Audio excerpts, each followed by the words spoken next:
요한복음은 예수님께서 고난 받으셨던 주간에 큰 관심을 보입니다. 물론 다른 복음서들도 마찬가지입니다. 그렇지만 요한복음은 그 중에서도 최후의 만찬 자리에서 주셨던 그 마지막 가르침을 가장 많이 그리고 가장 깊이 있게 다루고 있습니다. 이렇게 마지막까지 제자들에게 깊이 있는 가르침을 주신 이유에 대해서 1절에서 말하고 있습니다. 1절 말씀 우리 화면을 보시고 같이 읽도록 하시겠습니다. 시작. 유월절 전에 예수께서 자기가 세상을 떠나 아버지께로 돌아가실 때가 이른 줄 아시고 세상에 있는 자기 사람들을 사랑하시되 끝까지 사랑하시니라. 아멘. 예수님께서 제자들을 사랑하시는데 그냥 사랑하신 게 아니라 끝까지 사랑하셨다라는 이야기를 하고 있습니다. 십자가에서 죽으심을 앞두고 주님의 관심은 분명히 제자들에게 있었습니다. 그것을 우리는 알 수가 있죠. 그리고 주님께서 제자들을 사랑하시는 일을 결코 멈추신 적도 없습니다. 쉬신 적도 없습니다. 그래서 조금이라도 더 많은 것을 제자들에게 가르치고 싶으셨고 남겨주기를 원하셨던 것이죠.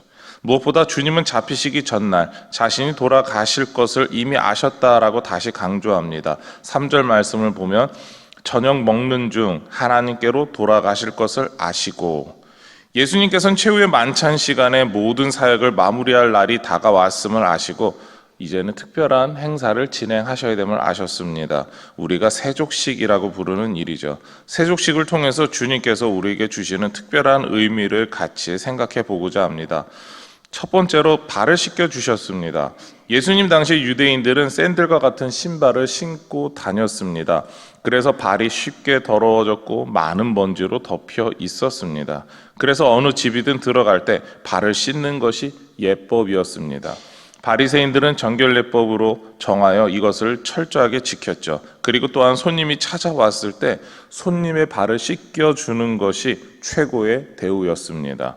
형편이 여유로운 사람들은 발을 씻는 노예도 두었습니다. 사람들이 보기에 더러운 발을 만지는 일이었죠. 자기 스스로가 만지지 않으면 노예가 씻겨주는 것, 이것이 자신들이 생각하기에 정당한 일이었습니다.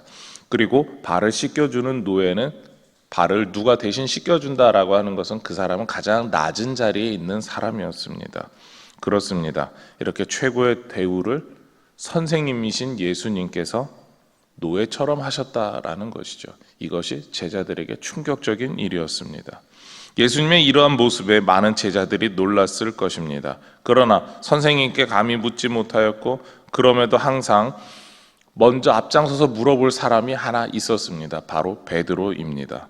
6절 말씀을 보면 시몬 베드로에게 이르시니 베드로가 이르되 주여 주께서 내 발을 씻으시나이까.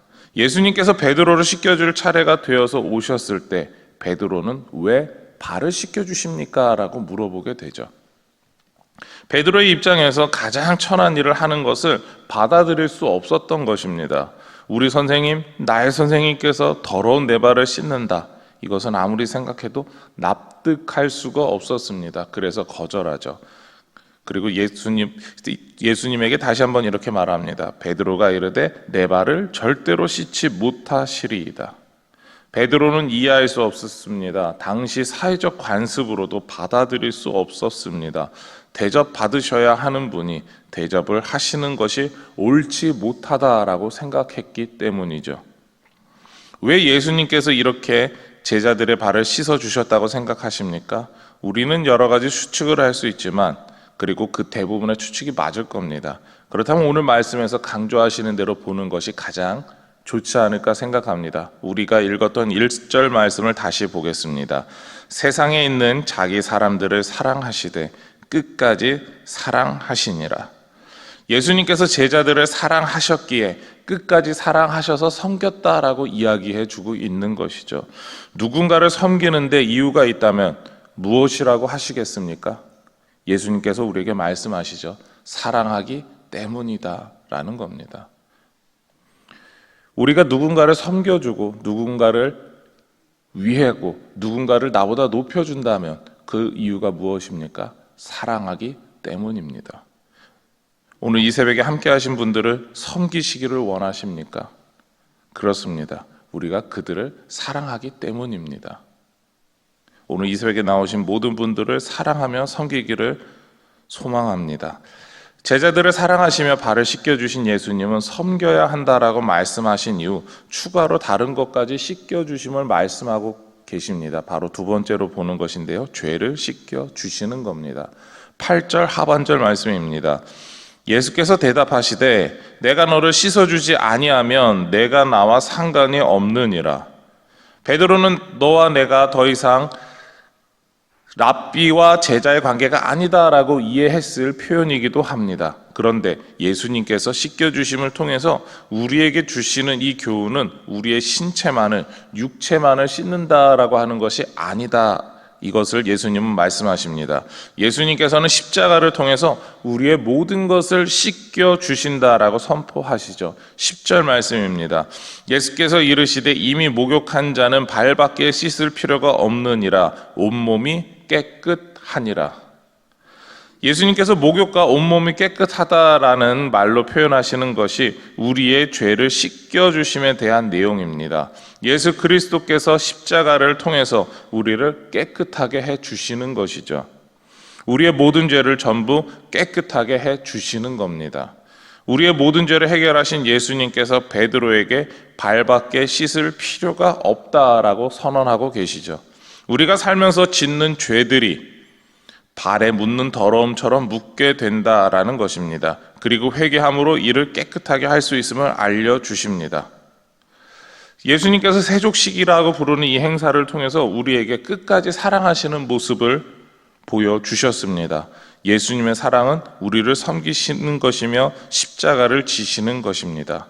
그런데 이 놀라운 예수님의 씻겨주심도 불가능한 사람이 있었습니다. 심지어 그 자리에 같이 있었음에도 불구하고 씻겨주심을 받을 수 없는 사람이 있다라는 것이죠. 바로 가룟 유다와 같은 사람입니다. 2절 말씀입니다. 마귀가 벌써 시몬의 아들 가룟 유다의 마음에 예수를 팔려는 생각을 넣었더라. 가룟 유다와 같이 마귀의 유혹에 빠져 주님을 사랑하고 섬기고 더 나아가서 순종하려는 일을 거절하는 사람은 예수님께서 씻겨주셔도 씻겨지지 않는다라는 것이죠. 육체적인 발을 씻겨줄 수는 있어도 그 사람의 가장 근본적인 바로 죄의 문제까지 예수님께서는 해결해 주시지 못한다라는 것입니다. 가룟 유다는 이후에 이 씻겨주시는 시간까지 있었음에도 불구하고 여전히 죄 가운데 빠져서 제자들과 함께 떡을 나누는 그 순간에 떡을 받고 사라지게 되죠. 그리고 나서 예수님께서 겟세마네 기도하시는 그 시간에 나타나게 됩니다. 가장 중요한 메시지, 그리고 예수님이 제자들과 함께 하시는 그 모든 순간에 가룟 유다는 예수님을 배신하는 일을 보여주고 있는 것이죠. 오늘 우리를 깨끗하게 씻겨주시는 주님의 은혜의 자리 앞에 서 계시기를 소망합니다.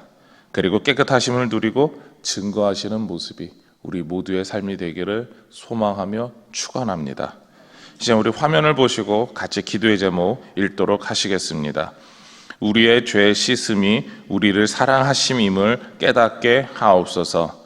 죄 씻음의 보혈을 거부하는 사단과 악한 역의 세력을 물리치게 하옵소서. 아멘. 기도하시겠습니다. 하나님 감사합니다. 주님께서 우리를 씻겨주시고 씻겨주시는 그 은혜가 얼마나 큰지 우리가 다시 한번 깨닫게 하여 주시옵소서. 우리를 사랑하시는 주님께서 우리를 씻겨주심을 잊지 않게 하여 주시옵소서. 주님이 씻겨주심을 거부하고 믿지 못하게 하는 그 악한 영들과 싸우게 하여 주시고 우리가 주님을 씻겨주심을 날마다 우리 마음에 새기며 주님의 뜻에 순종하며 주님과 동행하게 하여 주시옵소서. 이 모든 것 예수님의 이름으로 기도드립니다. 아멘.